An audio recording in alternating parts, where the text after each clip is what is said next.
राधे राधे सभी भक्तों को आप सभी का मेरे ऋषि जी व्लॉग्स यूट्यूब चैनल में स्वागत है। अपनी पिछली वीडियो में हमने पाप मोचनी एकादशी का महत्व, उसका शुभ मुहूर्त, पारण का समय, पूजा विधि और विशेष भोग की चर्चा की थी कि किस विशेष भोग को हमें लगाना है ताकि भगवान हमसे प्रसन्न हो। अपनी इस वीडियो में हम पाप मोचनी एकादशी की व्रत कथा श्रवण करेंगे। साथ ही साथ हम जानेंगे एक उपाय जिससे कि हमारा जीवन जो है सुख समृद्धि और सुखमय हो जाए। तो चलिए शुरू करते हैं। देखिए, कथा सुनने से पहले हमें अपने हाथ में, क्योंकि देखिए इस दिन चावल का उपयोग जो है वो वर्जित माना गया है, तो हम अपने हाथ में तिल, फूल, कुछ दक्षिणा लेंगे और थोड़ा सा जल डालकर संकल्प जिस तरह हम लेते हैं उस प्रकार से हम अपने हाथ में लेंगे और उसके बाद हम अपने हृदय में भगवान विष्णु और माता लक्ष्मी का स्मरण करते हुए कथा श्रवण करेंगे। तो चलिए शुरू करते हैं। बोलो श्री लक्ष्मी नारायण भगवान की जय। एक बार धर्मराज युधिष्ठिर ने भगवान श्री कृष्ण से कहा, हे प्रभु, चैत्र कृष्ण पक्ष की एकादशी का क्या नाम है, उसकी क्या विधि है और उसका क्या फल है। तब श्री कृष्ण बोले, हे राजेंद्र, चैत्र कृष्ण पक्ष की एकादशी को पाप मोचनी एकादशी के नाम से जानते हैं। मैं उसका विधि विधान तुमसे कहूँगा, सो उसे ध्यान से सुनो। यही प्रश्न चक्रवर्ती राजा माधांता ने ऋषि लोमश से किया था। माधांता ने भी यही प्रश्न पूछा था कि वे लोक के हितों के लिए इस व्रत को सुनना चाहते हैं। तब लोमश ऋषि बोले, चैत्र कृष्ण पक्ष की एकादशी को पाप मोचनी एकादशी कहते हैं। वह पिशाच योनि को दूर करने वाली, कामना और सिद्धि को देने वाली, पापों को दूर करने वाली, शुभ फल और धर्म को देने वाली है। इस कथा को ध्यान से सुनिए। प्राचीन समय में बसंत में कुबेर और चैत्रथ नाम का वन फूलों से सुशोभित था। वहाँ गंधर्वों की कन्या किन्नरों के साथ विहार करती थी। इंद्रादि देवता भी वहाँ क्रीड़ा करते थे। चैत्रथ वन से सुंदर कोई दूसरा वन नहीं था। उस वन में मुनि तपस्या करते थे। वहाँ मेधावी नाम के मुनि भी निवास करते थे। अप्सराओं ने मुनि को मोहित करने का प्रयत्न किया। एक मंजू घोषा नाम की अप्सरा प्रयत्न सोचने लगी। वह भय से आश्रम से एक कोस की दूरी पर सितार को बजाकर मीठे स्वर से गाने लगी। पुष्प चंदन से युक्त गाती हुई उस अप्सरा को देखकर कामदेव ने भी शिव जी के भक्त उन मुनीश्वर को जीतने की इच्छा की। शिव जी के वर को स्मरण करके उसके वह शरीर में प्रविष्ट हो गया। अप्सरा की भ्रुकुटियों को धनुष बनाकर कटाक्ष की प्रत्यंचा बनाई।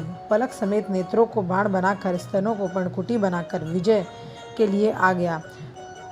मंजू घोषा कामदेव की सेना की तरह थी। मेधावी ऋषि को देखकर वह भी काम से पीड़ित हो गई। यौवन से सुंदर शरीर वाले श्वेत यज्ञोपवीत धारण किए हुए मेधावी ऋषि भी दूसरे कामदेव की तरह शोभित हो रहे थे। मेधावी मुनि सुंदर चवन्य ऋषि के आश्रम में रहते थे। मंजू घोषा मुनीश्वरों को देखकर दूर खड़ी हो कामदेव के वश में होकर मंद स्वर से गान करने लगी। उसकी चूड़ी, करधनी और नपुरों की झनकार से वन गूंजने लगा। हाव भाव सहित गाती हुई अप्सरा को देखकर मुनीश्वर भी काम से वशीभूत हो गए। मंजू घोषा आकर मुनि को हाव भाव कटाक्ष से मोहित करने लगी। वीणा को नीचे रखकर मुनीश्वर को ऐसा आलिंगन करने लगी जैसे वायु से कांपती हुई बेल पेड़ से लिपट जाती है। उसके सुंदरता को देखकर वह मुनीश्वर भी उसके साथ वन में रमण करने लगे। मेधावी मुनि शिव तत्व को भूलकर कामदेव के वशीभूत हो गए। रमण करने में कामी मुनि को दिशा और दिन रात का ध्यान नहीं रहा। इस प्रकार भोग विलास में बहुत समय बीत गया। एक दिन मंजू घोषा ने स्वर्ग लोक जाने का विचार किया। चलते समय वह स्मरण करते हुए मुनि से बोली कि मुझे अपने घर जाने के लिए आज्ञा दीजिए। मेधावी बोले, हे सुंदर मुख वाली, तू आज संध्या को आई है। प्रातः काल तक तू मेरे पास निवास कर। मुनि के इस वचन को सुनकर वह डर गई। फिर वह उन मुनीश्वर के साथ विषय करने लगी। मुनि के शाप के डर से बहुत वर्षों रमण करती रही। 57 वर्ष 9 महीना 3 दिन व्यतीत हो गए, परंतु इतना समय मुनि को आधी रात के समान मालूम हुआ। एक दिन अप्सरा मुनि से फिर बोली, हे ब्राह्मण, मुझको घर जाने की आज्ञा दीजिए। मेधावी बोले, अभी तो सवेरा हुआ है, मेरी बात सुन। जब तक मैं संध्या करूं तब तक तू यहाँ ठहर। मुनि के इस वचन को सुनकर वह डर गई। फिर मुस्कुराकर विस्मित होकर बोली कि विप्रेंद्र, आपकी संध्या का कितना प्रमाण है? वह समाप्त हुई कि नहीं? मेरे ऊपर कृपा करके गए हुए समय का विचार करिए। अप्सरा के इस वाक्य को सुनकर मुनि को बड़ा आश्चर्य हुआ। ब्राह्मण ने हृदय में ध्यान करके समय का अनुमान कर लिया और बोले, हे सुंदरी, तेरे साथ 57 वर्ष बीत गए। तप को बिगाड़ने वाली अप्सरा को काल के समान देखकर क्रोध में भरकर आंखों से आग की चिंगारियां छोड़ने लगे। मन में विचार किया कि कष्टों से संचित मेरा तप इसने नष्ट कर दिया। क्रोध से मुनि के होंठ कांपने लगे और व्याकुल होकर बोले कि तू पिशाचिनी हो जा। हे पापिनी, तुझको धिक्कार है। मुनि के शाप से दुग्ध सुंदर भ्रुकुटी वाली अप्सरा विनम्र होकर मुनि से प्रार्थना करने लगी, विप्रेंद्र, कृपा करके शाप को शांत करिए। सज्जनों का वचन और संग 7 कदम चलने पर भी फल देता है। आपके साथ मुझको बहुत से वर्ष बीत गए, इस कारण हे स्वामिन, मेरे ऊपर कृपा करिए। मुनि बोले, हे भद्रे, मैं क्या करूं? यद्यपि तूने मेरा बड़ा भारी तप नष्ट कर दिया है, तथापि मैं तुझको शाप दूर होने का उपाय बतलाता हूँ। चैत्र कृष्ण पक्ष में सब पापों को नाश करने वाली पाप मोचनी नाम की शुभ एकादशी होती है। हे सुरभु, उसका व्रत करने से पिशाच योनि छूट जाती है। यह कहकर वह मेधावी पिता के आश्रम में चले गए। मेधावी को आया हुआ देखकर च्यवन ऋषि बोले, हे पुत्र, तूने यह क्या किया? सब तपस्या को नष्ट कर दिया। मेधावी बोले, मैंने अप्सरा के साथ रमण किया, यह बड़ा भारी पाप है। अब प्रायश्चित बताइए जिससे पाप दूर हो जाए। च्यवन बोले, चैत्र के कृष्ण पक्ष में पापमोचनी एकादशी होती है। हे पुत्र, उसका व्रत करने से पापों का समूह नष्ट हो जाता है। पिता के इस वचन को सुनकर मुनि ने उत्तम व्रत को किया। मुनि का पाप दूर हो गया और धर्मात्मा हो गए। वह मंजू घोषा भी इस व्रत को करके पाप मोचनी के व्रत के प्रभाव से पिशाच योनि से छूट गई। दिव्य रूप धारण करके वह सुंदर अप्सरा स्वर्ग को चली गई।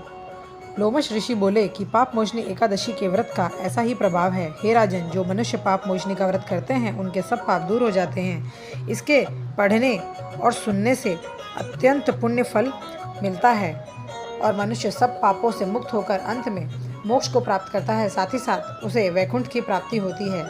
इस व्रत को करने से व्यक्ति को 100 गोदान के बराबर पुण्य फल की प्राप्ति होती है। तो इस प्रकार से कथा समाप्त होती है। बोलो भगवान लक्ष्मी नारायण की जय, बोलो एकादशी माता की जय। तो इस प्रकार से यदि आप कथा सुनते हैं तो आपको अपने के व्रत के संपूर्ण फल की प्राप्ति होती है।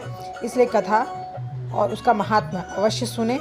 अब बात कर लेते हैं एक विशेष उपाय की, जिसको करने से आपका जीवन सुख समृद्धिपूर्ण हो जाएगा। देखिए, एकादशी के दिन सुबह भगवान विष्णु की विधि विधान से पूजा करें और रात के समय भगवान विष्णु और माता लक्ष्मी के समक्ष 9 बत्तियों का कलावे का यानी कि मौली का दीपक जलाना है, जो कि 9 बत्तियों वाला हो।